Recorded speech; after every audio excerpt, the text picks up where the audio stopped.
concrete to break the chains and set us free.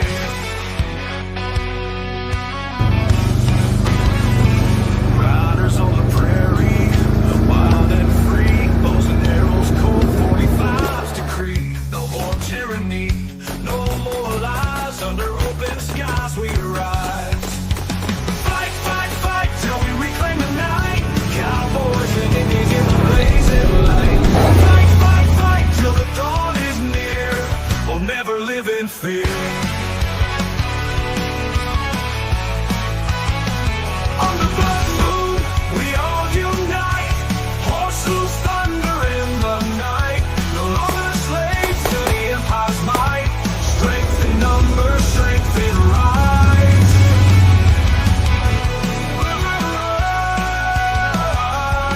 On the blood moon, we unite.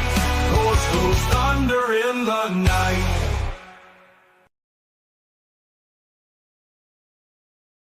Welcome, you beautiful patriots, to the 42nd episode of the Cowboys and Indians podcast on this wonderful, I guess it is being called Liberation Day, right?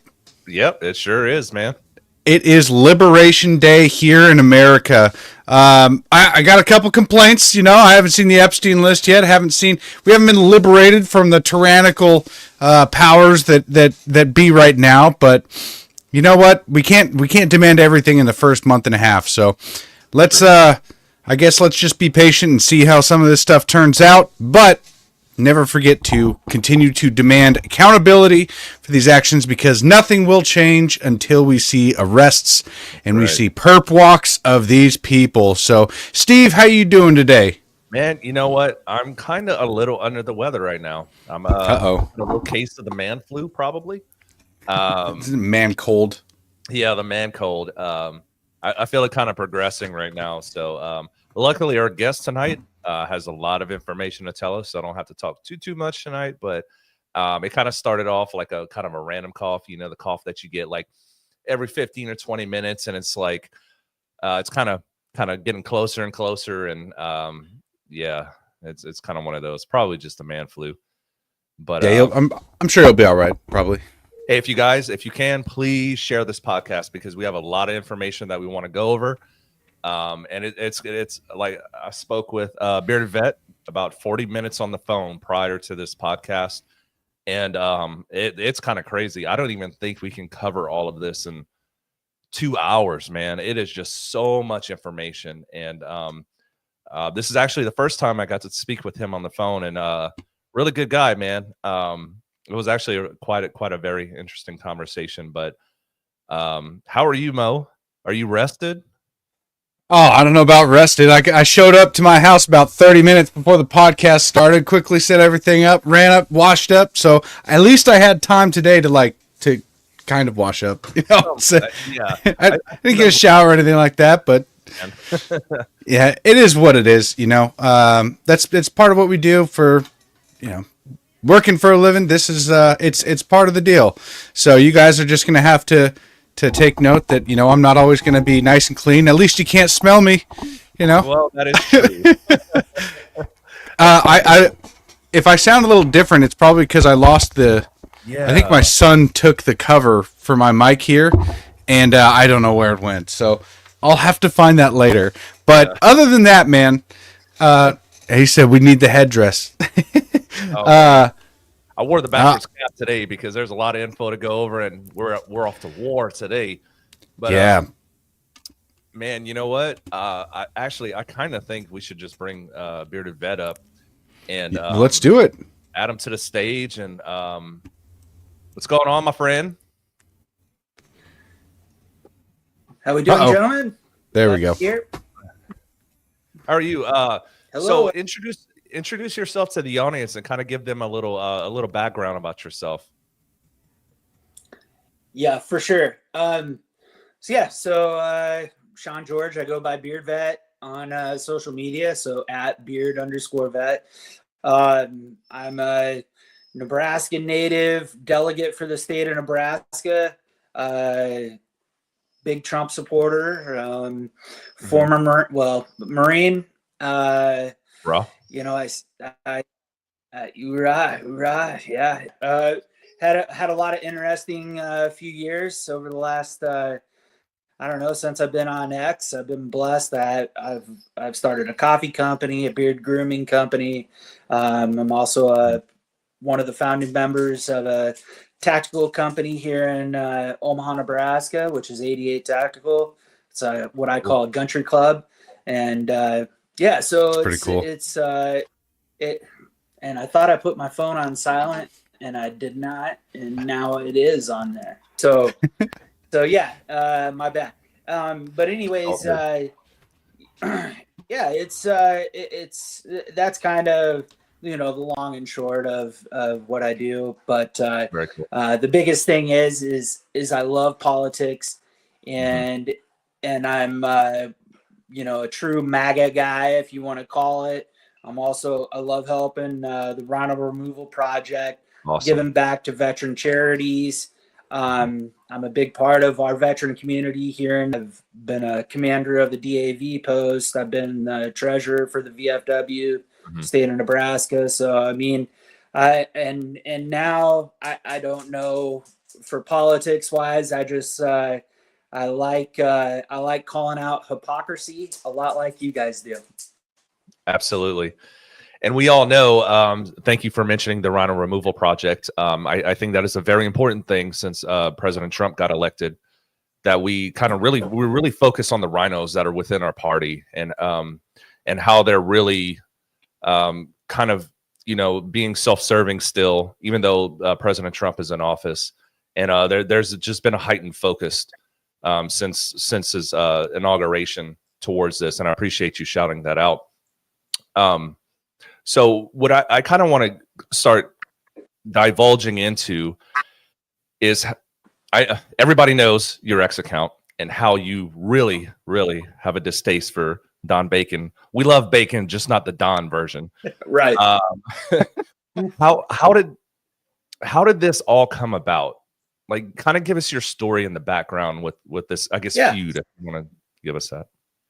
Yeah, for sure. So basically, Don was actually, very moderate Republican when he was first a congressional candidate back in 2016.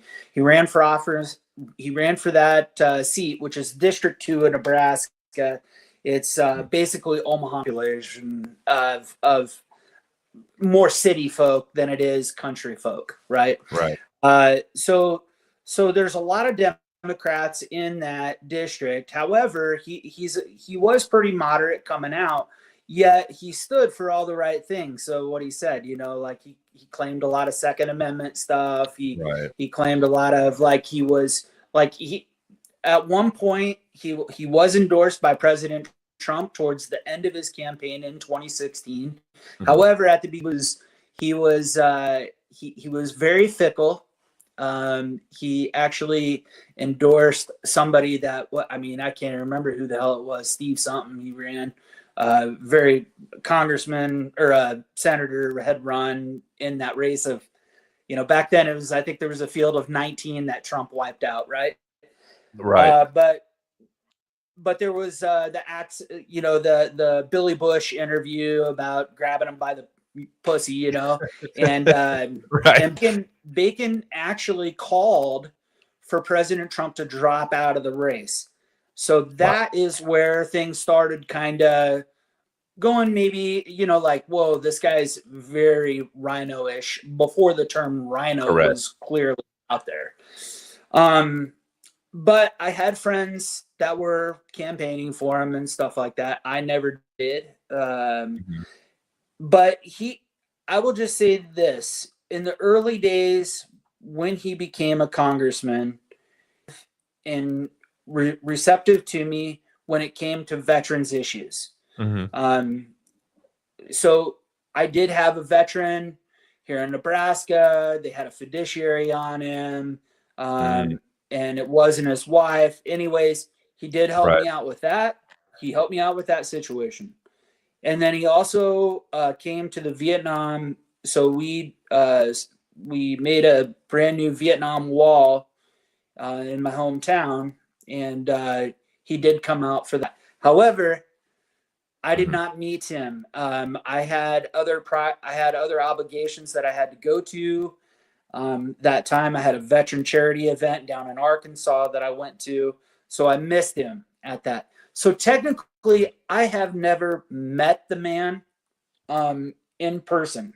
Right. We've never been formally introduced in 8 years, 9 years.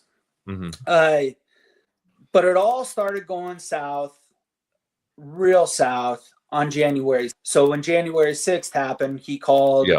He basically did what every Democrat did, called for an insurrection. He voted for the J6 witch hunt.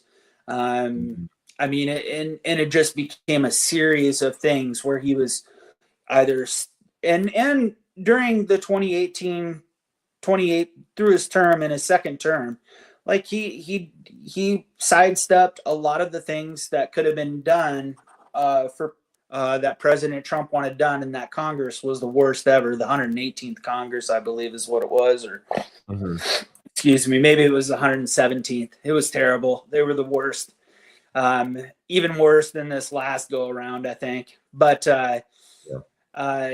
anyways, I started pestering him a little more on social media, and then next thing you knew,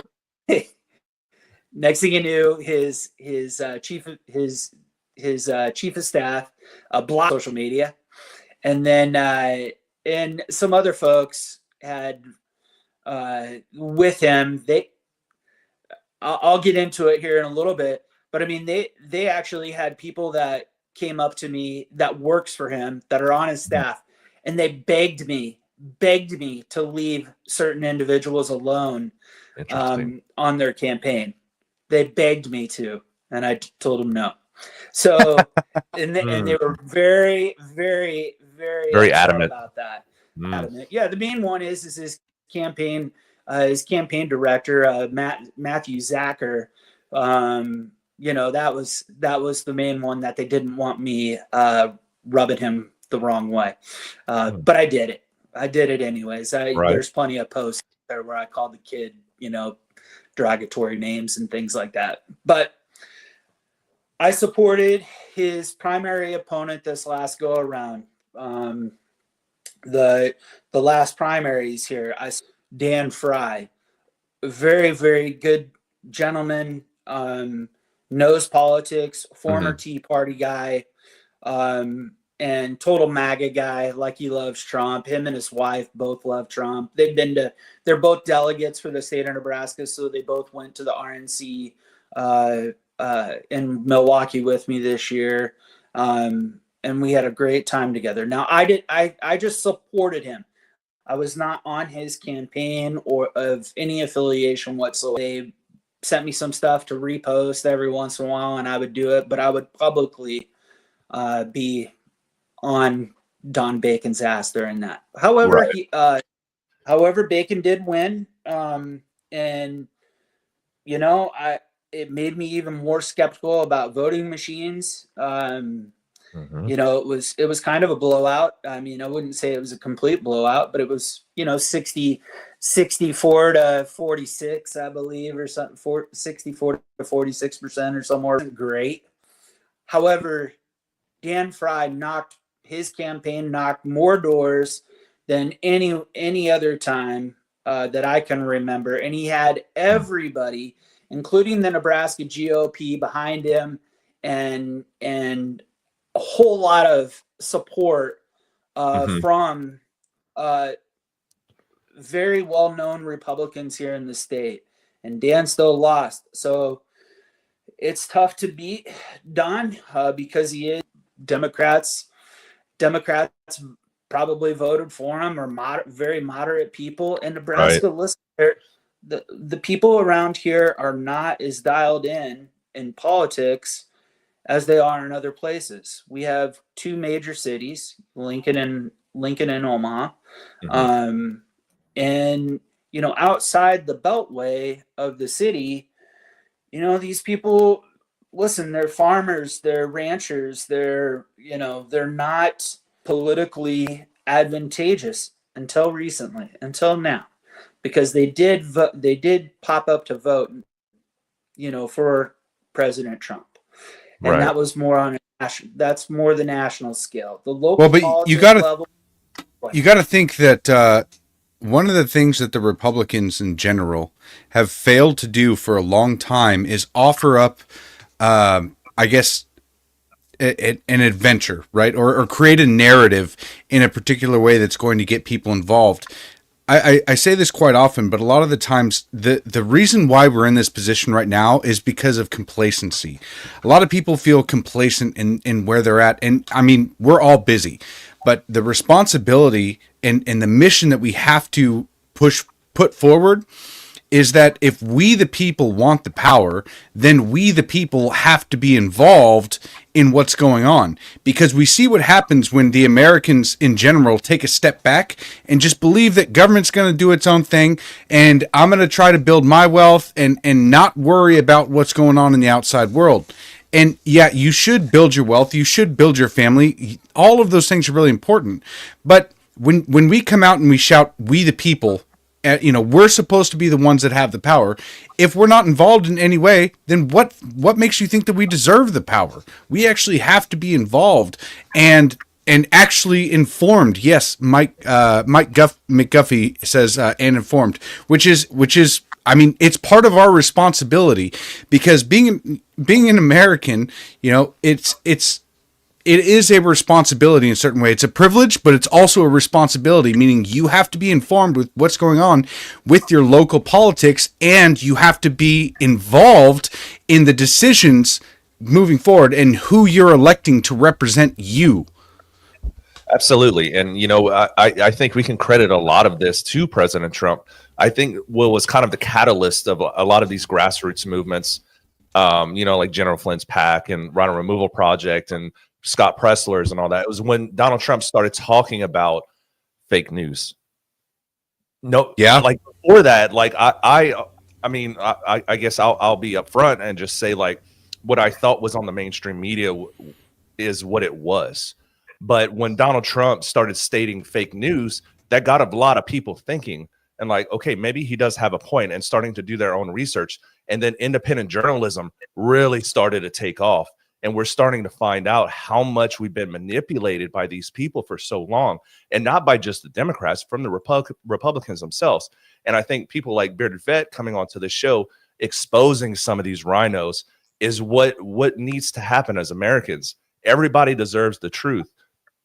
And, Bearded Vet coming onto the show is just kind of a testament to how far we've grown as a movement. I wouldn't say Democrats, because they're commies and they'll believe the woke mind virus, from now on. But it's up to us to preserve and defend the Constitution. Each one of us has a responsibility to do that. And Bearded Vet, I mean, thank you for coming on, and let's get a little bit more into the story. All right. How this proceeds. All right. So I mean, the real juicy stuff here is it goes back a long ways to the stuff that I've been privy to. So obviously, Don Bacon, he wins. We're on social media, and I'm on him, or poodle, right? So I'm chipping at his ankles, and he bites, and he basically calls me. It escalates over the past 3 weeks to where he calls me a traitor. And that set off a lot of people in Nebraska that do follow me. They're, as I would call, they're all great people. They're acquaintances. They're big into the politics side of things. Right. And reached out to me and says, listen, I'm not going to let him call you a traitor. And actually, there were several people that actually reached out to me. Several people that served in his command when he was an Air Force general in the Air Force. So he was a 1-star brigadier. He was a brigadier general. Yep. And he commanded what is called Offutt Air Force Base here in Omaha, Nebraska. And that's a STRATCOM place. So a lot of intelligence comes out of there. It's basically world renowned as like the number everybody talks about, like, oh, what place does a nuclear war hit first? Well, it's said to hit Omaha, Nebraska. And I don't know if you guys remember this or not, but back when 9/11 happened, President Bush at the time flew to Omaha, Nebraska. He went down in the bunkers here. So, I mean, those are the types. That's the type of base that it is. It's very full of military intelligence on top of, NSA, CIA, FBI agents, bunker, where they make these combatant command decisions. Correct. So as the story goes, one of his former staffers reaches out to me, and he basically says, listen, I'm not going to let him call you this stuff. So here, I'm going to give you some good stuff. And so we have a conversation on text, and then it turned into, me going and actually talking and meeting with. I've known him for quite a while. And he's a great dude, and he's a total Trump guy too. And he stopped working for Bacon. I can't remember what year it was, but he has long since been gone from that organization, from Don Bacon and on his own, doing his own stuff. So he shares with me this, what I would call some dirt on Don. And, I get to looking at some of this stuff, and I'm like, well, how in the hell did he receive this? And basically, and this is the big meat and the potatoes that I have looked at so far, is that he gets the actual research opposition paperwork from the Democratic Congressional Campaign Committee. So the DCCC. All right. So the DCCC back in, and it's from 2016. It was huge, massive news. If you were following the campaign back then, most people would recognize this or know this. But if you weren't, this may be news to you. They were hacked by a hacker, supposedly a hacker by the name of Guccifer 2.0.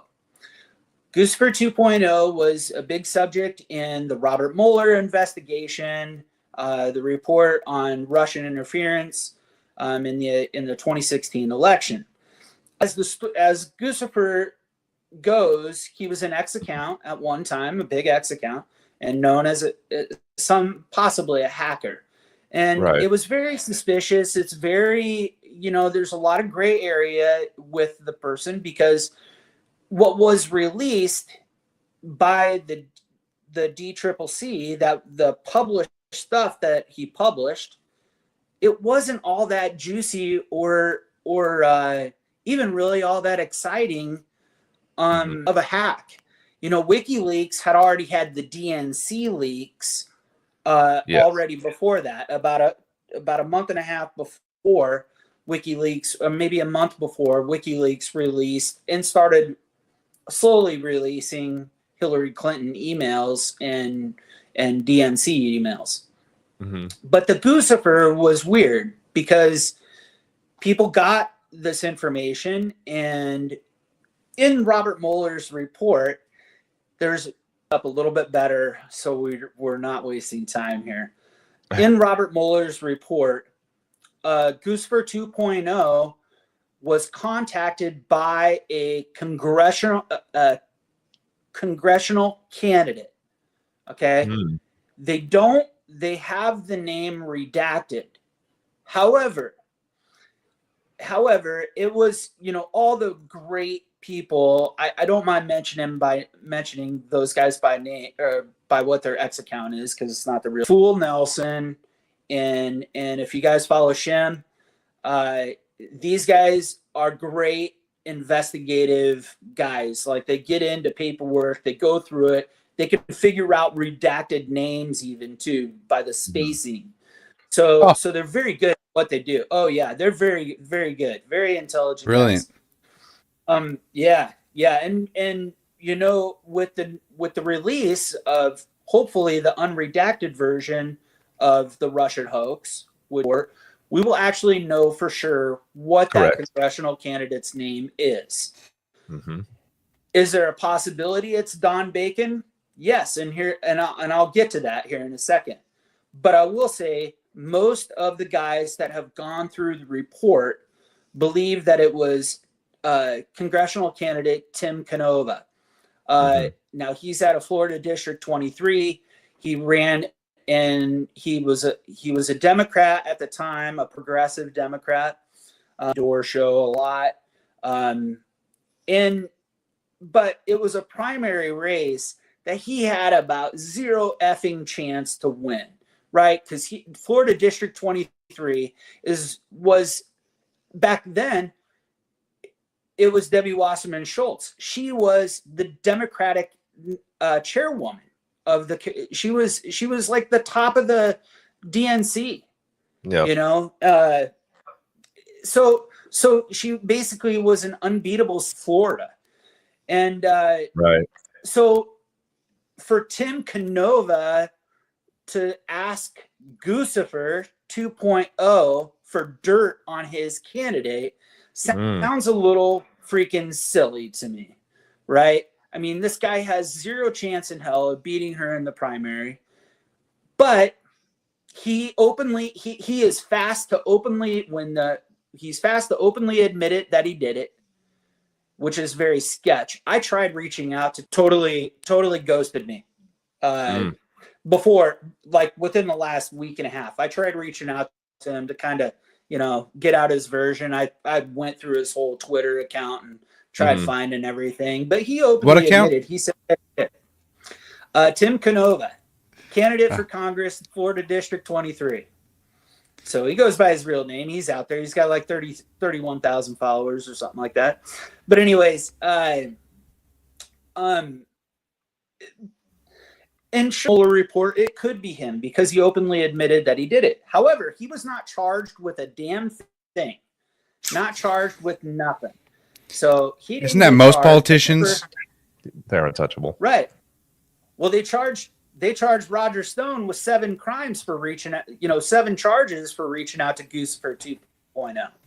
Well, they impeached Trump for reaching out to Zelensky, asking about what was going on with the whole Biden situation. So it's very, very selective, and you can usually tell just by who's getting persecuted at the time as to what's actually going on, which is the exact opposite way our government is supposed to work. We're supposed to have justice and accountability with our representatives, but for so long it has been the exact opposite. And the ones that are being persecuted are the innocent ones, or maybe not completely innocent, but they're the ones who are asking questions and disrupting the machine, right? And it just sucks. It just sucks. But carry on. Okay. No, you're right. You're right. And so this, when I got to looking at this, and I noticed that it's only this guy and this candidate that are mentioned in the Robert Mueller report, light bulb goes off, and especially it goes off with the gentleman I'm speaking with, as I would like to call, kind of like a whistleblower. He doesn't want his identity out there.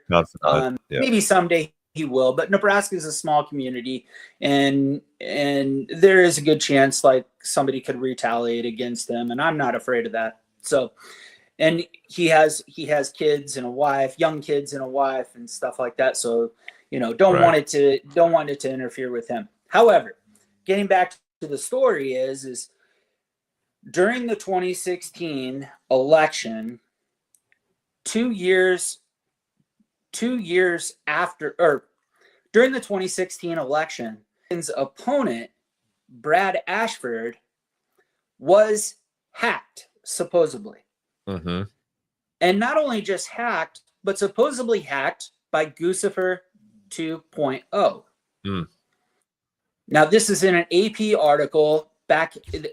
The only reason that we know about this is because Brad Ashford, when the Robert Mueller report came out, and it said that it was Russian hackers that were military intelligence, the GRU, G-R-U, were responsible for the hack. 12 Russians were indicted by Robert Mueller and they'll never Mhm. spend a day in jail and they've never been caught or, whatever. I mean, it was some fake BS that we were served up on a plate. Like the J6 pipe bomber. Yeah, right. Correct. Exactly. So many analogies. Very, very similar. Great analogy. But Brad Ashford, that same day the Mueller report comes out, as he openly tells the AP that he was hacked in 2016, in the summer of 2016. Basically the exact same timeline as the real Guccifer 2.0 hacks. Now, the weird thing about that is that in the published DNC, the DCCC hacks of Guccifer 2.0, there is no emails from the Brad Ashford campaign. None. There's not a single one. And Brad Ashford, he was a congressman, a sitting congressman at the time. You would have thought the FBI and the authorities would be all over a congressman being hacked, his campaign being hacked in 2016. However, he did, and actually he did report it to the authorities. And they came back and they told him it was Guccifer 2.0 that hacked his stuff. However, none of his stuff was ever published by Guccifer 2.0. None of the hack was. It was all the DCCCs. What's missing out of the hack is a report that was sent, a DCCC opposition report on Don Bacon. I wonder why. That was not right. Well, it makes you wonder why, and it makes you wonder how in the hell Don Bacon's campaign ends up with this electronically. They have it in electronic format. It's not from somebody passing, a hard drive to one another. Mm-hmm. It's literally, it was electronically transmitted. So that opens it up to a couple different questions, like either A, Robert Mueller just didn't investigate the hack of a Democratic congressman that was 100% FBI involved, completely missing, out of a $40 million budget that Robert Mueller had. One of the most important hacks and one of the only hacks, there's only two congressional races where emails were hacked.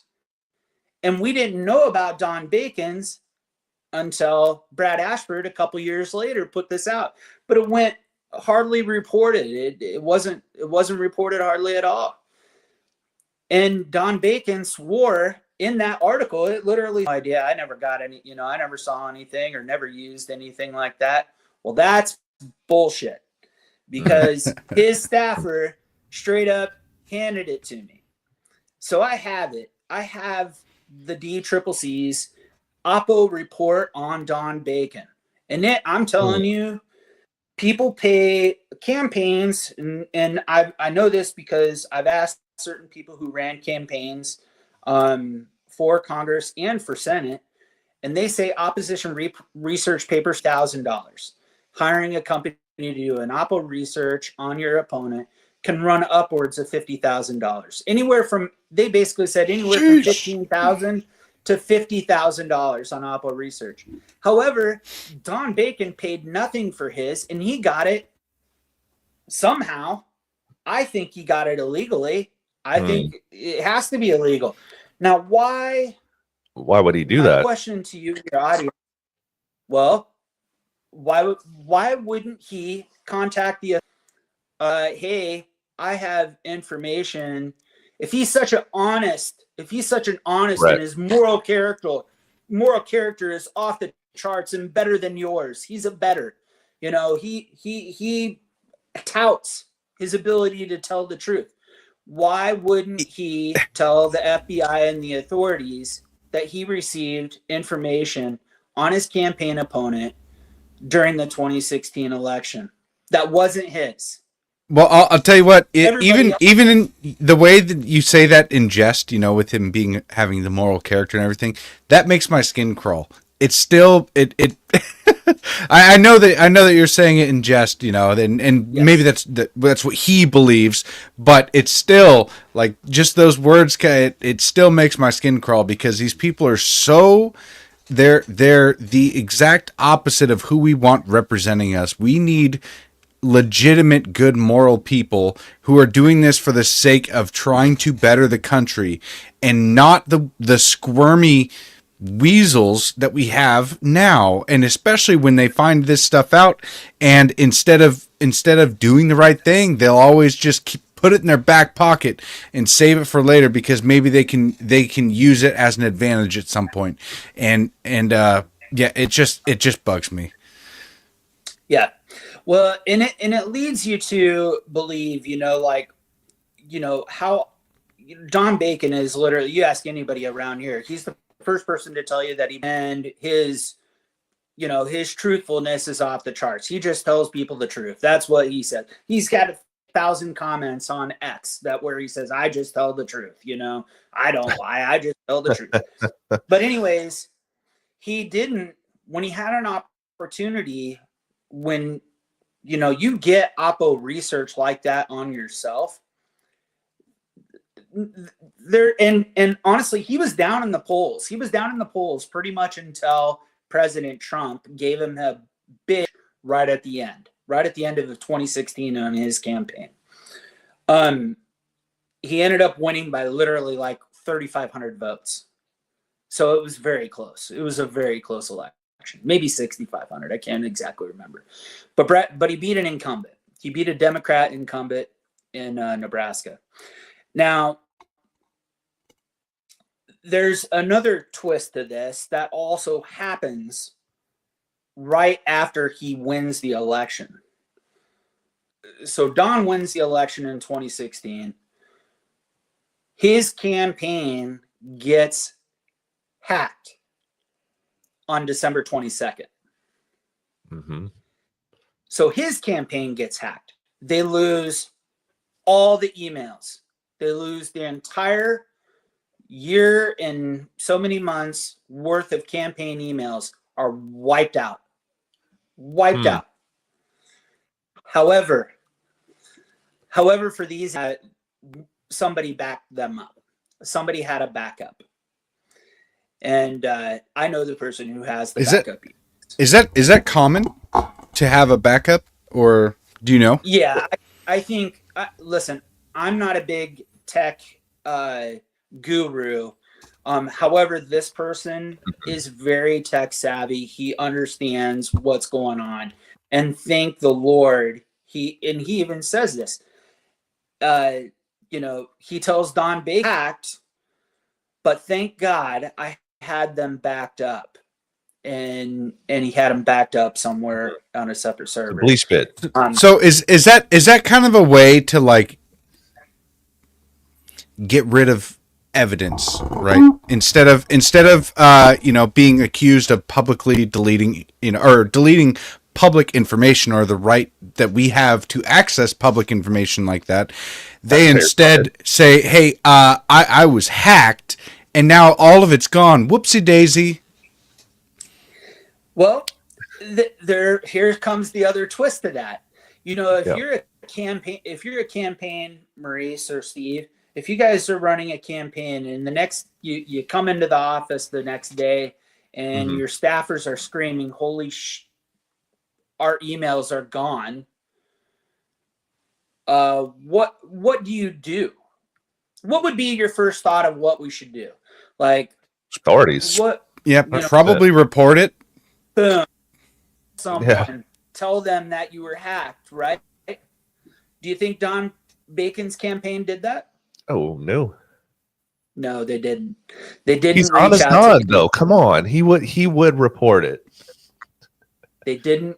They didn't tell a soul, and the reason why I know that is because later on in Don Bacon's career, a matter of fact, in 2023, Don Bacon was hacked again. His congressional office was hacked. This time they blamed it on the CCP. China. God, come on, man. That same person who backed up the emails that they had from 2016 basically called Don out and said, "Hey, I told you you should have told somebody that you were vulnerable." And Don Bacon actually said, "You're Confucius," called him Confucius. Really? You knew. But Don never called the authorities when his campaign, his deputy chief of staff, his chief of staff, both times, right? So he did obviously, because he's in Congress in 2023, he had to let them know that he was hacked. And supposedly that hack led to the CCP hacking him. This is what Don Bacon says. So again, you take anything this guy says anymore.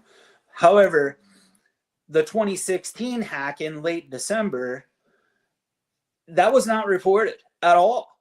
At all. It totally didn't. It went unchecked is what happened. But here he's sitting knowing damn well that he has the DCCC's Oppo research on him in those files, in those emails. So again, listen, there's cheaters and things like that. And I understand, if you get an opposition research from your enemy, yes, more than likely you're probably going to keep it. However, in this nationwide big public case, right? This is basically the DNC and the it would be like the RNC and the GOP getting hacked and all over the place. And Don's honesty did not show through on that case. He should have called the authorities and said, "Hey, I have this Oppo research." Could have made copies and kept one for himself, gave it to the authorities, whatever. But he didn't do any of that. He kept it quiet. Unless he told Robert Mueller, and I don't, again, there's a chance that his name could pop up in the Mueller. If that's the case, then he's a real fucking crook, because then he tried reaching out. Oh, that's the other thing too. Don Bacon hates Russians. His whole thing now with Ukraine and Russia, he hates Russians. The Russians, the Russian, he's like living in 1980, during the Cold War right now. He's like an Adam Kinzinger right now. Totally, like he just met with Ukrainians today. Don Bacon did. He met with the Ukrainian diplomats today of some sort. So why would Don Bacon accept dirt material from Guccifer 2.0? Why would he get Russian information? Why would he ask Russians for Oppo research? Why would he hate Russians then? Why would he hate Russians? He doesn't hate Russians. He loves war. He loves war. Right. He's a defense congressman is what he is. He still thinks he's a general, and but now he's making more money from defense contractors. So we can get. I don't even know if it's just that though, because a lot of the times, and this is from an outsider's perspective, right? I'm not a politician, but from an outsider's perspective, it seems like the ones who really support the war, they're not just for war trying to enrich themselves. Usually, they're forced to support that because that's the current narrative that the globalists, if you will, want. That's the narrative wanting to be pushed. That's part of the military-industrial complex. Yes. So correct me if I'm wrong, but Crossfire Hurricane is going to be declassified, unredacted fully? Correct. So, yeah, and the Guccifer 2.0 stuff should be all in that. This was the Robert Mueller, the Russian hack into the 2016 election, all the Russian hoax stuff. That is supposed to be unredacted very soon. They just conveniently for me, I love it because it's just going to expose Don Bacon more in the fact that either A, he reached out to Guccifer 2.0 and asked for help, or B, he didn't. So why in the hell would he have this? How did he get this? And why didn't he mention it to the authorities? And why didn't he tell the authorities he was hacked in 2016? You know, those are big questions that Don Bacon has to answer. These are things that cannot just be swept under the rug. The FBI, because you just can't go around letting you be hacked as a congressman and not reporting violations. So if he won't report this violation, how many other violations, Steve and Mo, has he not reported? Well, and not just that. Like, doesn't that put everybody who he had emailed out at a risk in a certain way as well? Like, anybody who contacted or donated to him in any way, shape, or form should have been alerted in some way that, hey, this congressman or this guy running for Congress got hacked, and now whoever the hacker was has your information. But that just completely gets pushed to the side because he just decided not to report it, right? You actually bring up a good point, because he's not alone in this. So who else, like, did he pay to shut them up? Or this is so much broader than just like we're just like scratching the surface on this potential gigantic scandal. And like there's just so many pieces that are behind this. This can be really, really insane, especially once Crossfire Hurricane gets redacted. So back in 2016, Don's biggest supporters were two defense contractors. Basically, one of them was now this was through an intermediary PAC, right? So the political action PAC of what is called the McCarthy Group. They're based here out of Omaha. The people who run McCarthy Group. Now, it's not related to Kevin McCarthy. I wish it was, but it's not. It's a gentleman that runs it by the name of Mike McCarthy, and another person by the name of Ken Stinson. These are both very wealthy individuals in Nebraska. They both have a lot of defense contracting in their background. One is because they both sit on the boards of the Union Pacific Railroad, which is a massive government contract, huge, probably one of the, and then you have another company called the Kiewit Construction Company, which is a worldwide. They're building the wall. You know, I mean, they're listen. I have no problem or qualms with the actual company. I think they're a wonderful company here in Nebraska. They do a lot of good things. Union Pacific, on the other hand, I mean, yeah, it's Union Pacific. I mean, they're just a big corporate entity. Are they an American company, or are they world like? Yeah, they're based out of America? They are. Yeah, they're good, and they're a very large company, but it's privately owned still to this day. Okay, really quick. Speaking of American companies, there we go.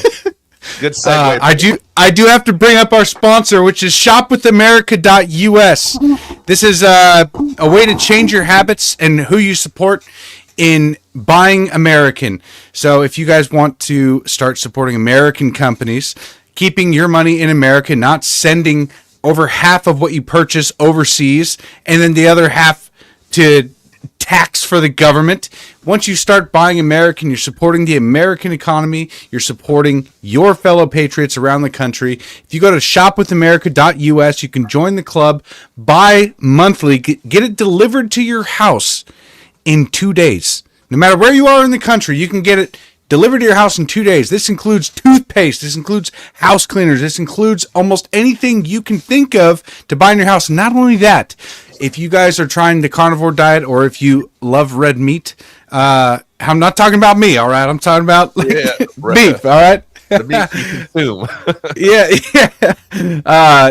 Then you can also get that. They have plenty of red meat available. It is a wonderful company. Sign up today. Shopwithamerica.us. Stop supporting these overseas companies or the illusion of choice that you have when you go to the store and you see all of these different brands. It is tiresome trying to sift through the brands and all of the various chemicals and crap that they put in all of your products. You spray Febreze around and you suddenly realize that you've been spraying poison all around your house, and it's been slowly making you more and more sick.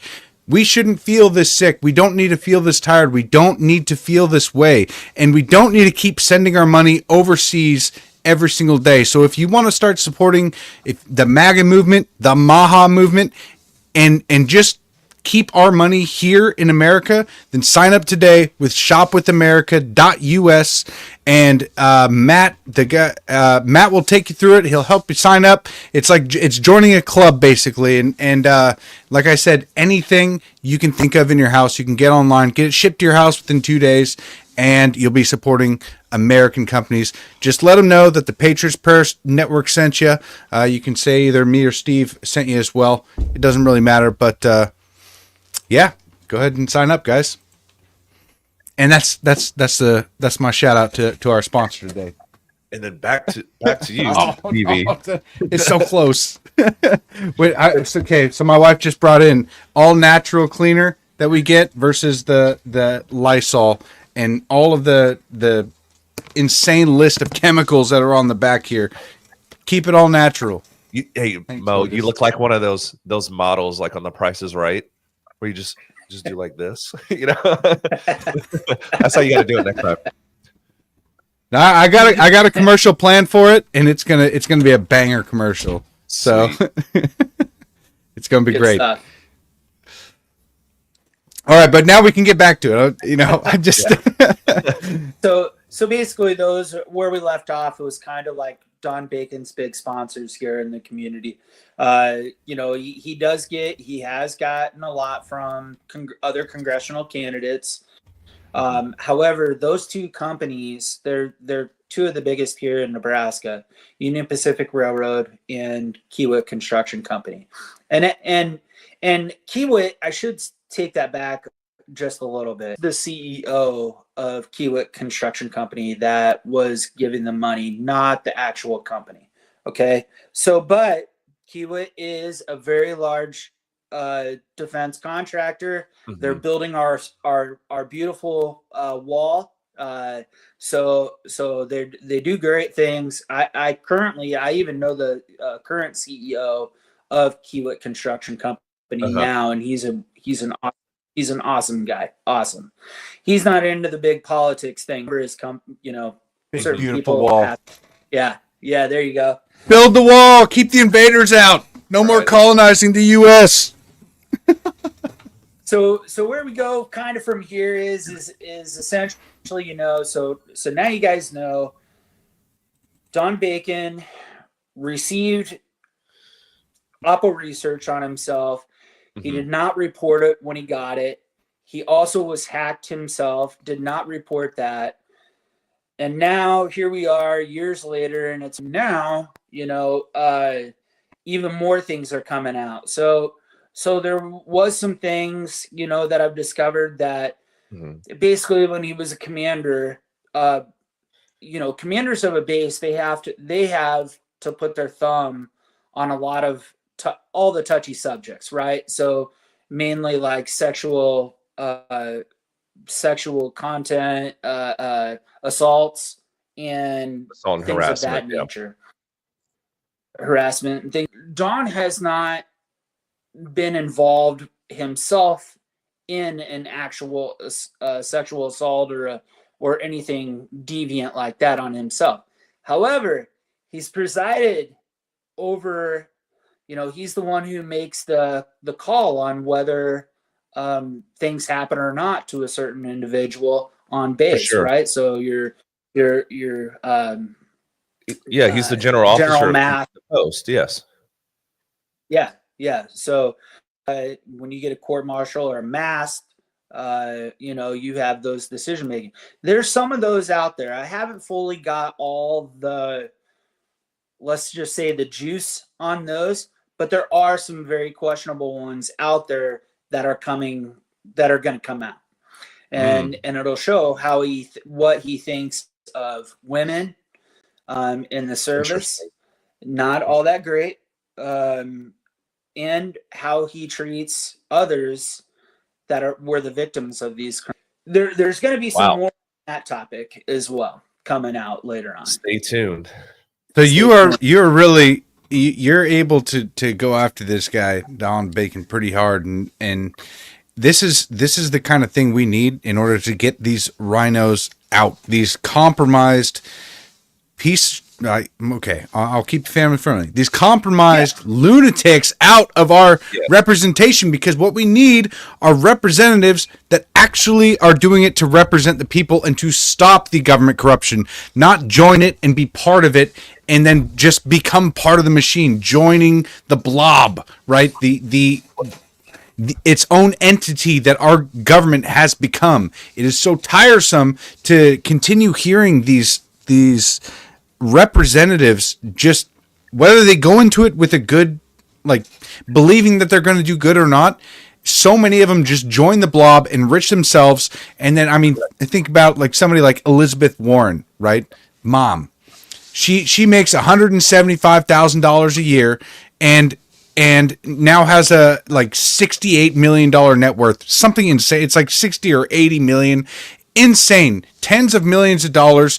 And she's not the only representative that has that. All of our representatives have been joining the blob, enriching themselves, and protecting the blob itself, the government, and people like you are helping bring an end to it. And it starts, I mean, we have 350 million citizens in this country, okay? It is time for us to step up and be part of it. And Bearded Vet, I mean, I got to say, I'm glad that you're going after him. I love hearing this story, and I love hearing at just how it's like a drip, each time, and it's going to get more and more, and eventually it's just going to be, the faucet's going to come out, and all this stuff's going to come out, and it's boom, done. Get out of here. Well, I think I do want to say, like, go ahead. I was just going to say, I do think some people that do run for office have good intentions. One, I think it comes down to a person's moral character, right? If a person runs for office, what are their intentions behind it? Is it to be a self-serving individual, or is it America First patriot? And I think we're kind of figuring a lot of this stuff out now. The stuff that we're disclosing tonight about Don Bacon, like, this is literally just scratching the surface. There is a lot more information behind this that you guys don't even know yet, because the information hasn't been completely sifted through yet. I spoke with BV on the phone before this, and there is just a ton more behind all of this, and there's going to be a lot more disclosed in the future. But it's important for us to do this independent journalism and figure these people out, because there are a lot of rhinos that are in politics right now. I call them uniparty rhinos, whatever you want to call them. But these are self-serving assholes that need to be, they need to be removed from office. And we need to expose these people. And we need to have good patriots that are doing grassroots organizations that are actually doing the voter education and exposing these people and knocking on doors and making phone calls. All these patriots around the country that want to do this and have a betterment for their country.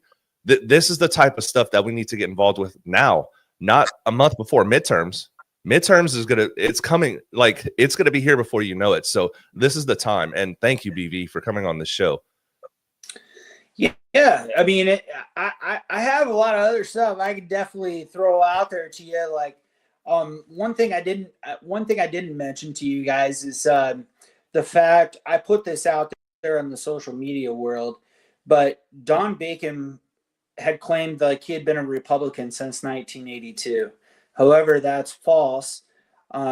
His kids are trying to defend him and say, "Oh no, he was in the military. He voted back in Illinois." However, I have his voting record. I have the whole damn thing here. He was not a registered voter until 2014. He voted in one general election. That was it. Wow. And now this is under Republican voter registration.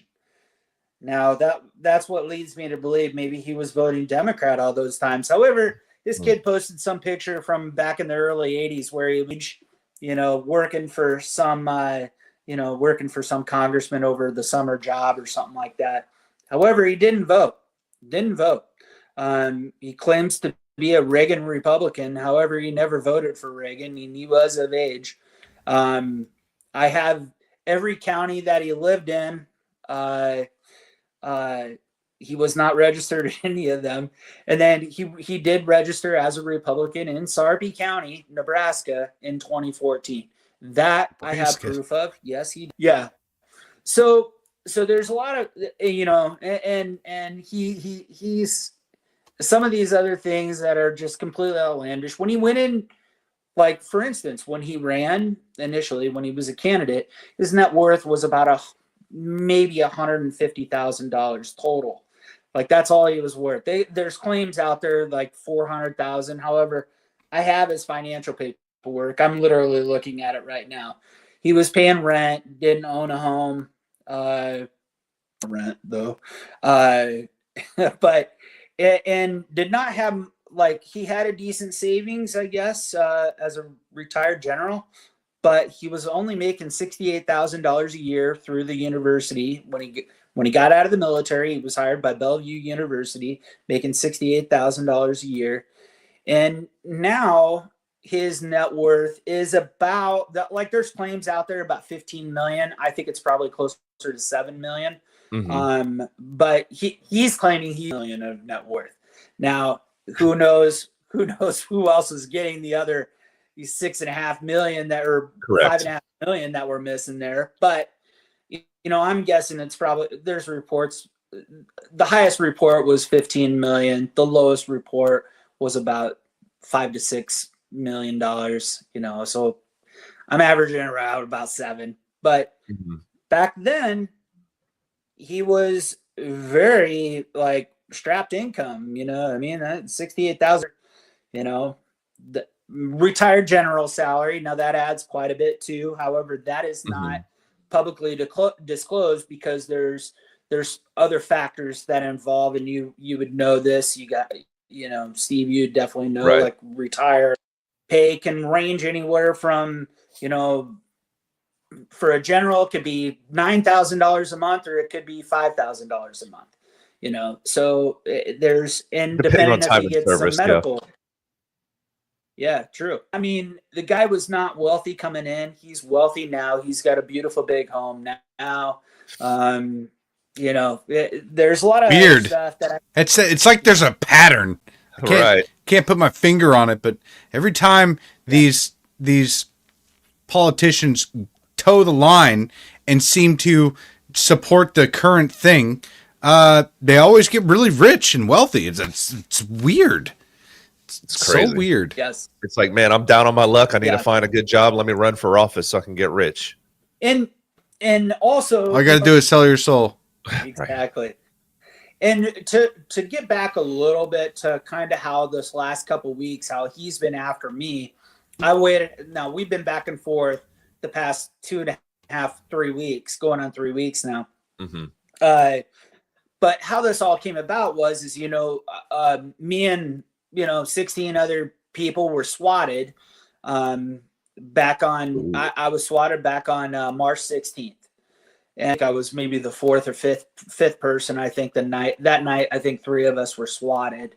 But we're all of us that have been victims of this. We formed a group together. We all got together and are in a DM group together. But we're also sharing all of our personal information and our experiences and any help that we can give any one of our investigators. So I actually think, gosh, listen, I everybody, to be honest with you, I don't know how somebody without a public profile, and I'm not saying that I'm getting favoritism. However, I'm telling you, I'm getting favoritism from my sheriff's department. So when this incident happened, I kind of had an inkling that it may happen to me on on Friday morning. I kind of had an inkling like it may happen because it had already happened to close friends, 5 a little bit distant friends on social media. Right. However, we all have one another's phone number. There was too many coincidences lining up, like, oh, dang, I could be in on, So I reached out to my sheriff, and I have a great relationship. He supported Don Bacon too. And that's our only beef with one another. Right. But but Sheriff Hansen, he took me serious. I've department and getting in connection with Tom Homan. So Tom Homan's a close friend with the border czar, our current border czar. Right. And I got those two together because our sheriff is active. I would like him on the show. Just saying. Yeah, right. Just put in a good word.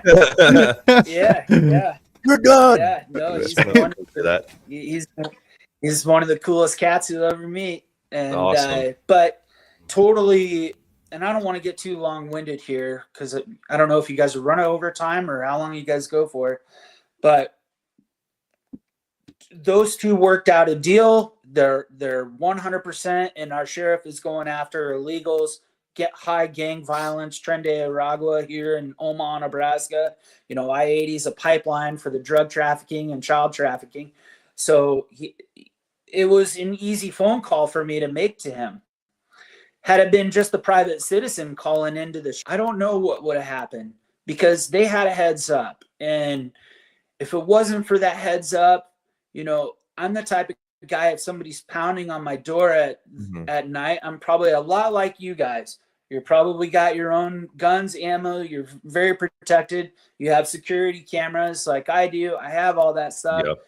And somebody's pounding or banging on a window or trying to break into my home, I'm treating it like an intruder, not knowing if police, you know, but at least I had the heads up on that. So I took it very, very cautiously and things like that. And my sheriff has been wonderful. He got me with the FBI, the Joint Terrorism Task Force. It does work a little bit with who you know, I'm going to say, in this certain circumstance, at least for me. They got the FBI out here to my house the next morning, and they opened up the investigation right away, but only with a couple people. Mm-hmm. And now that there's 16 of us, my actual JTTF, Joint Terrorism Task Force FBI agent has communicated with a lot of them. Of them. So they're working together. They call this, I can publicly say this, they call this now, and you know, you had statements from Christy Nome, Dan Bongino, and all put out statements right after our swattings and saying they're going to get the guys. So it's of the highest priority, and I greatly appreciate it. Hopefully they catch these guys. I think I'll give you a little tip. I think it's trans related. So we'll see if it is or not, but I believe it is. Some of the guys also think it could be something else, but I think it's that. You think it's what related? I didn't quite catch that. Trans. And not the kind of work I got you. Not the ones like you work on. Like I see you always on your videos working on vehicles. It's the other kind. He's on a transmission. Yeah. That's a double entendre. Wow. I mean, I wouldn't doubt that at all, because I mean, it almost doesn't matter like what you oppose if you somehow catch the ire or the attention of these, you know, the ones behind the scenes. It almost doesn't matter what you say. You're gonna you have a MAGA hat that's signed by Donald Trump. I see it right behind you. You know, you're gonna become a target. Right yes, there. I got one too. I don't know where mine's at though. All three got one. Three amigos. Nice, wonderful. Yeah, no, I gotta get him to sign this. All started. Oh yeah, that's a special hat there. Now, that's how it all kind of started with Don Bacon. All in our group, we were talking like, you know, what's weird is none of our federal delegation has addressed the issue. They haven't said anything. So we thought it would be cute to, you know, let's just call them out. Let's call them out on it, because I'll be honest. What happened is Clay Higgins. I think Clay's down in Louisiana, if I'm not mistaken. I think he's a Louisiana representative. Wonderful former, you know, a detective investigator, I think, for, if I'm not mistaken. He was the sheriff in Opelousas Parish. Yeah, great dude. He put out a statement in Congress that he was going to look in it. So that led me to, me and Gunther and a few other the guys, and gals. Juanita Broderick's in our group, and hey, let's call them out on it. Let's just see if they care about this. So we did, and we put a post out, and it went all day. No response from a single federal delegate. And I only got 5. Of course. I asked you, so I hit them all up, right? Not a single reply. But at the end of the evening, around 10 o'clock, guess what jackass does? Don Bacon. Of course. Bacon. And it was Don Bacon. It was some supporter of Don Bacon. I know who it is. I don't want to give it away though, because she's probably watching this show. You little hi hater. You know what you are. Yeah. Oh, she's a creep too. Anyways, she posted like, well, you didn't say a word when Don Bacon was harassed. So let me tell you Don Bacon's harassment story. Oh, so he's out of town. He gets a couple prank phone calls. And now, granted, it could have been I've never heard the phone calls myself, so I don't really know.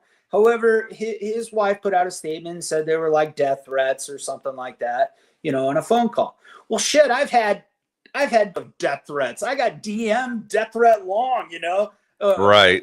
9 years on X. Hell, I got all kinds of them. I've never once yapped or complained or called the authorities on any of them. I had one email that was pretty sus, and I gave it to somebody, but never found the guy or whatever. But anyways, all I was simply asking for is, hey, I just want these federal delegates. You don't even have to comment on mine. Just put a post on your own saying, hey, listen, to maybe address the swatting and maybe do something, build some legislation up on it to deter these idiots. Still to this day, all the swatters, we're all getting pizzas delivered to us, getting weird text messages, strange voicemails, all kinds of crap, and still being tormented, basically, kind of poking us, every single time. And a matter of fact, it even happened again today and last before that. So this isn't stopping. This hasn't, the harassment of this hasn't stopped. And all I'm looking for, one of the great follows out there, she's from Idaho, and she's big in legislation out there. She sent me a great piece of legislation that the state of Idaho worked up and on swatting. And now it hasn't passed there, but it's a great piece of legislation. Like, it's tough. Basically says you do this crap, it's a felony. You're in deep crap. Good. Right? Good. So I just wanted some, I didn't need them to coddle me. I just wanted them to coddle the state and say, hey, we take this crap serious, and this is easy target stuff that can be very, very deadly. For sure. And one way or the other, it could be definitely deadly for law enforcement. It can be deadly for the person who's being swatted, and the public, when wasted law enforcement is out doing some BS call at my house when they could be out saving somebody's life, So that's all I wanted them to acknowledge. No, Don Bacon put it all. He gave the woe me's. Where were you at when it happened? When they said it happened to him? He wasn't swatted. He got prank phone calls, like, is your refrigerator running? Right. You better go catch it. I mean, that's what he kind of got. And, and here we are. Yeah, it's kind of a testament to who he is as a person, because he's an elected official. He is the person that is set to a higher standard by his constituents. So he is the person that shouldn't, you know what, we've been arguing and bickering these past couple of weeks, couple of years, whatever. I'm going to take the high road, and I'm going to publicly put out something against this. Or I don't think he would ever apologize to you in person, but he still has a standard that he has to meet, and he did not meet it. Well, and not only that, it shows his character, because with all the swatting's going on, the first thing he does is think about himself. Correct. Well, yeah, that's what I was Bingo. alluding to. Yes. Bingo. And he repeated the exact same words that this girl posted out there. He repeated the exact same thing. Like, where were you? He was not there for us when it happened to us. You know, he didn't say a thing about it. Well, I'm not trolling you on every single post either. Like, I'm not looking at everything that happened, you know, especially when like it happened back in 2023. Like, I would only know if he, you know, something happened to him if it was, you know, serious, or he, you know, screwed over Trump again, you know, or something like that. That's the only time I would be listening to it. But yeah, I see that. Yeah. He is a loser. And but you know, it goes to show that, you know, they swore an oath to serve and protect the Constitution and to their constituents. You know, they swore that oath. Here, he's muted me, defamed me, threatened me. He wanted other people to cause harm on me. All public tweets, all public posts that he's done.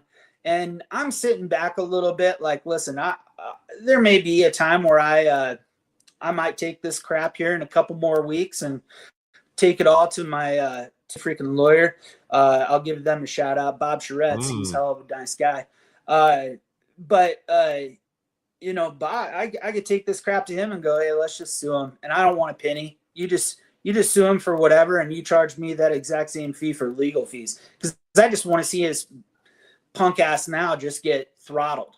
Right. So I don't want to. I wouldn't even. Maybe I'd take 10% if it worked, but he should pay. You know, I'm just saying. I think a public apology would be the most gut wrenching to him, though. I would donate. I would donate it to a veteran charity 100%. I would do that. My man. Nice. So this cat, you know, he does all this, and I thought, like, I wanted to go to the lawyer right away, but I was like, he just isn't worth my time. I'm busy doing other crap too. Like, and now I've got all this stuff with me, and now I can really go after him. But shame, what our representatives have come to, and there were some definitely. There were some, you guys, that did come out in defense of the swatting or not in defense of the swatting, but came out and spoke out about it. You know, so Chip Roy came out and said something to Gunther Engelman about it. You know, and said, yeah, it's bad. So there are some, and I'm not great by any means. However, in this circumstance and instance, he did the honorable thing. He did what was right, because he shouldn't want his constituents to be swatted or anything. Correct. Like that. So anyway, that's how that all started between me and Bacon, and then he you know, I think he drunk. He gets drunk. I know he loves his Jameson. Colin Crenshaw. Steve, you know how the old and Mo, I don't know if you're a veteran or not. Negative. But Steve, Mo, and you see it enough on social media, you know. I mean, the whole veteran community, it's still pretty damn tight. And when they see some crap like that go out there, man, I think there was about 4 people that reached out, 3 or 4. It's definitely 4 people that reached out to me and said, I used to work with Don Bacon. I actually like the guy. I can't believe he did this. And they were out there. Now they've got anonymous accounts, but they were out there publicly bashing, you know, a guy that they know, you know, a guy that they served under or served with. So it was pretty cool. Yeah. So anyway. But yeah, I mean, it just shows his moral character. I just feel I feel like I talked way too much. I probably bored the hell out of your audience. You probably lost everyone. You know. No, we got 11,200 people here. Oh, that's awesome. Yeah, that's great. Well, hopefully I didn't bore them too much with this story. And again, it's not a vendetta with Don Bacon, but he has clearly made it very personal, and he did that, not me. I call out every representative the exact same way I'm calling him out.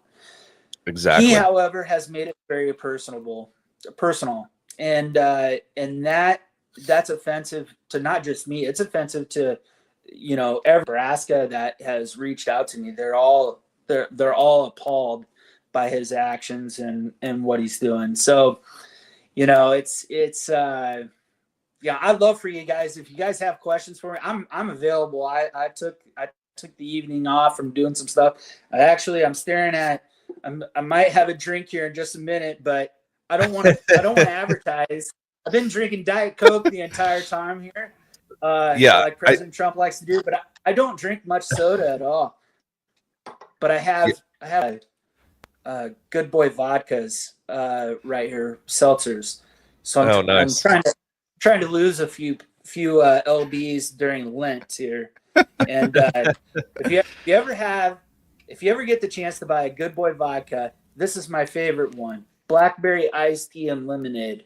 These things are absolutely delicious. They taste great. They're not sugary either. That's the great thing about them. They're 90 calories or something, but there's not much sugar in this. Right. And the sweetener and the taste are a little more whatever in it, but A little more kick to it, it's good stuff. John Daly is the one who turned me on to this. Okay. I don't know if you guys knew this, but I've been close friends with John for 8 years. I knew him before I was on social media. Yeah. I wouldn't say That's cool. It's awesome. I wouldn't say like I'm in his circle of trust, but I'm in his circle. Like I have a cell phone and so can we become besties, BV? Because yeah. No, there's some wonderful people out there on X. Yeah. I saw some of the comments from some folks that I've met and had good times with. Everybody, it's probably the most special thing that I take away from everything on X was running into and meeting everybody from the littlest account to the biggest account. They're all special and they're wonderful people. And I love the most. I love it when somebody, like Inauguration Day or whatever. Like I went to Catcherd's party. Luckily, I'm close with him, and I did. And me and him have been bros for a long time. But when we get together, it's always such a special time. And there's so many people in the Catcherd Army that are just wonderful, good-hearted people that are funny. Love to have a good time. And I'm not talking just drinking and boozing it up. Hell, half the people know. I wasn't one of them. I drank. But they're just some of the best people on the planet. Mm-hmm. Yeah. Absolutely, man. Yeah, I would say that X is probably one of the best places to network. But, man, John Daly, I tell you what, like, that's just cool, man. Yeah, I know. I'm like... Me and BB spoke on the phone a little bit. And he was talking about, I know Mike Flynn and Mike Flynn Jr. and all these people. I'm like, oh man, it makes me feel like, man, I don't know nobody. Well, it's a little different. Like with General Flynn, I've known him since I was a Pee-wee account. I didn't even have 1,000 followers, and he was my very first big account that followed me. I totally remember it to this day. I had like 1,000 followers. And he had 27,000 followers back then. This is 2015. Wow. And I just thought, oh my God, I got General Flynn following me. Then we were in a direct message group. And this is on my anonymous account. I have an anonymous account too. I'm not saying what it is. He put me in a group and we actually formed a little stuff that was going on. And you might have a few of your viewers for lucky enough, some of them might have been in that group. There was about 15 to 20 of us that started in that group. But back then in 2015, you guys are not going to believe this crap. I had, and Jack will tell you this, Jack Basobic was in this group. Jack had like 6,000 followers. I thought he was big shit too. Wild. Way back then. And shit there. And and Mike Cernovich was in that group. You know, I mean, Yeah. and they were just growing. Mike was starting to do periscopes, and so was Jack, and they really grew their accounts big and stuff. I was the low man in the totem pole in that group, but man, it was so cool and so nice, and again, meeting all of them and telling the stories from 10 years ago on that it's kind of funny, but Yeah. John Daly. Ask Dilly on Daly, and the night we had, I took Dilly, Brendan Dilly from the Dilly meme team.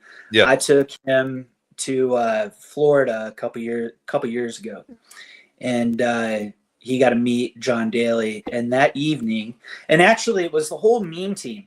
There was a lot of maybe not the whole meme team, but there was quite a few of the memers that came to this event. And it was just a veteran charity event, and I invited them, and and Brendan to come along, and I think we partied until 4:00 in the morning. Oh my gosh! out on the veranda of Trump Doral. Wow! With John Daly and a few other stars, were out there. I think Chris Cagle or somebody was out there with us. But jamming, playing the guitar. And I'm sure there was some other stuff going on, but it was a lot of fun. And that's so cool. But John, he's down to earth, one of the best dudes on the planet, and a giver. Have you guys ever heard that saying? Listen, there's two types of people in this world. There's givers and takers. John Daly is a giver. He's a wholehearted giver. That's awesome. I don't know if you guys heard that saying before. That's very, very cool. Something similar. But hey, Bearded Vet, I want to thank you for coming on the show today, because we've been a mutual followers for quite some time, but I've never actually had the chance to talk to you, and man, it sounds like you got a really cool story. Like, I mean, back in 2015, I was like, I didn't even have social media. I still had a flip phone, man. Well, you guys are doing.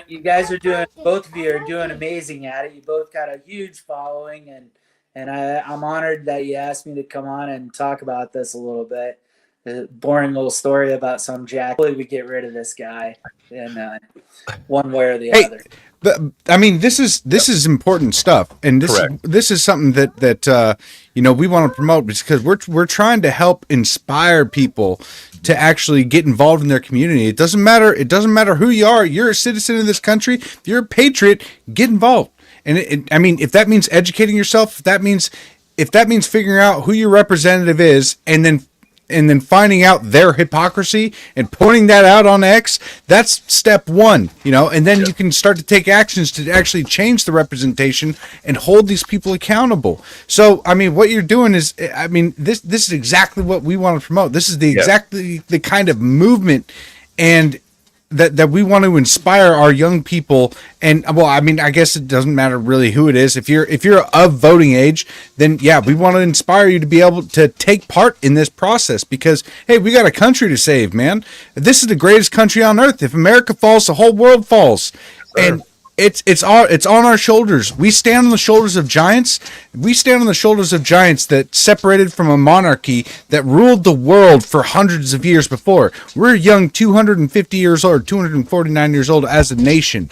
Okay, if we let it collapse now, the giants that we stand on, I mean, we're throwing it all away, and we can't do that. We can't let that happen. So we have to start now. I mean, realistically, it should have been a while ago, but hey, it's better late than never, man.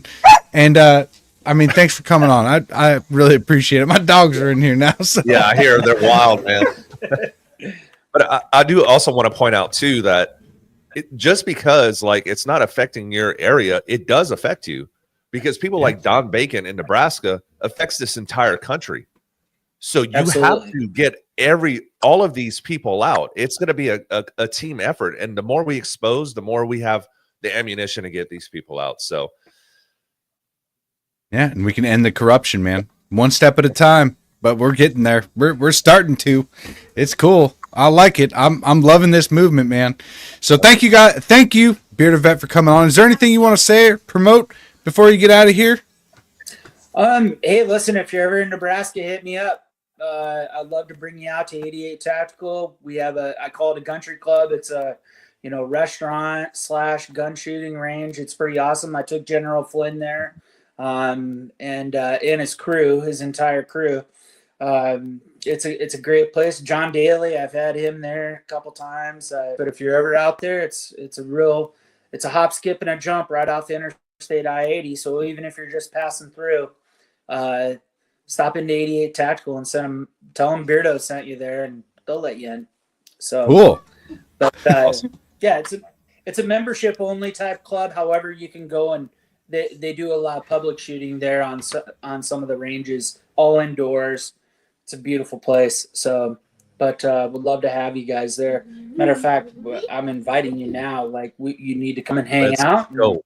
We've got We've got an area for cigars. I'm a big cigar guy, and we got an area for cigars. We got a speakeasy in the place, so there's some fancy cocktail drinking in there. Okay. Don Bacon has been there, but he hasn't been there since he knows that's my. So, but yeah, you guys know I appreciate it. I don't need to promote anything besides Rhino Removal Project. We love those guys, and you want to buy a T-shirt, hop on over there, get a sticker. Even it doesn't matter. Just any little bit helps those guys because they Absolutely. are just they're so fresh and they're so new. And I know how hard it is to start up something, and it just takes time. But if you just buy it, show them a little love, get a cool T-shirt, and or if you can throw $5 their way, I mean, this is all going to go to a good cause and fight the people that I'm fighting in Nebraska, So, Correct. if you do that, have at it. But if you guys want to check it out, it is rhinoremovalproject.org. There is a merchandise shop, and you can go contribute there. Whoa. Go on, boy. Almost took your mic out. Yeah, he almost took me out. yeah, you've got some pretty sweet dogs there, Maurice. Those are pretty Yeah, awesome. man. I love those guys. They are amazing protection for my wife and kids when they're gone. We got a couple acres out in Washington State, and no fence or anything, and all 3 boy dogs. I got a husky and then 2 shepherds. So yeah, it's they're all like 80 pounds plus. So, and they're very protective. They're well trained, but they're very protective. So I love it. I absolutely love it. You guys make sure to follow Beard_vet. I got it up here on the screen if you are watching and not listening, but make sure you go give him a follow, and also the Rhino Removal Project here. It's Rhino. That's RINO, not RH. RINO, removalproject.org. Go down here. You can access their shop and do many more things. So, BV, thank you for coming on, man. And I'm gonna figure out a way to get down to Nebraska, because that sounds like a whole lot of fun. I mean, you kind of sold it, especially with the speakeasy and the cigars, and then the shooting. It's like, oh, come on, man. There ain't nothing better than that. All 3 at the same time. Let's go. All right, man. Oh. I'm sure this is not the first time we're going to talk as you start uncovering a little bit more of the emails and all of the information that you get. So I would love to have you back, and we can kind of divulge and kind of break a little bit more info to everybody and get this. Let's sizzle some more bacon. There you go. Sounds great, guys. Thanks, gents. And thank you. Thanks, Steve. Thank you, all the listeners and the chatters in here. You guys have been blowing it up. I love it. I appreciate it. We will see you guys on Wednesday. Or wait, what day is it? Okay, it's Wednesday. So it's like, is this our special on Friday, or what are we doing? I don't even know. Yeah. So, well, we'll be back. We actually have a full schedule next week. I know Monday we're having on Carrie Burns. We're going to be discussing some. I mean, there's a lot of topics that we're going to be going over, but basically the way that Native American representation has been destroyed and the way that the freaking communists and Muslims actually have been coming after us and taking over our culture. It's going to be a fascinating discussion. Kerry Burns used to work for Fox News. He's out of there. And then Wednesday we're having on the director or one of the directors of You're No Indian. So it'll be next week is all about the Indians, man. I got to tell you, right. it's We need a Cowboys only week then. yeah, you're gonna have to. I mean, I guess maybe the week after that we'll have Cat Turd on. I mean, I'll go. Yeah, go ahead and ask him. But yeah, we're gonna have to have some Cowboys on after that because next week it's gonna be all about Indians, guys. So, but thank you guys for tuning in. Appreciate it. Share the show if you can. Follow us on Rumble. You don't always have to follow us on X, but if you guys have a Rumble account, follow us there. Rumble.com/The Patriots Prayer. Go to shopwithamerica.us. Sign up. Let them know we sent you. We appreciate it, you guys. Thank you. God bless you all. God bless America. We will see you next week. Peace.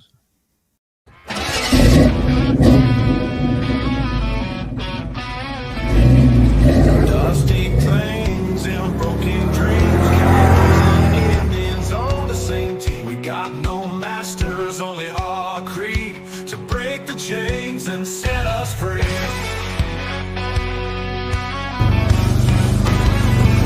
Riders on the prairie, wild and free. Bows and arrows, cold 45's decree. No more tyranny, no more lies. Under open skies we rise.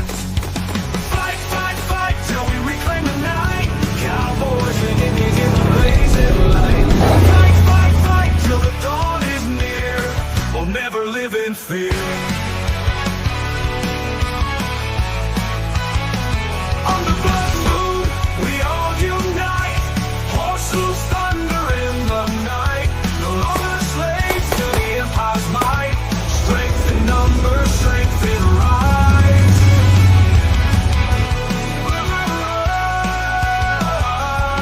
On the blood moon, we unite. Horses thunder in the night.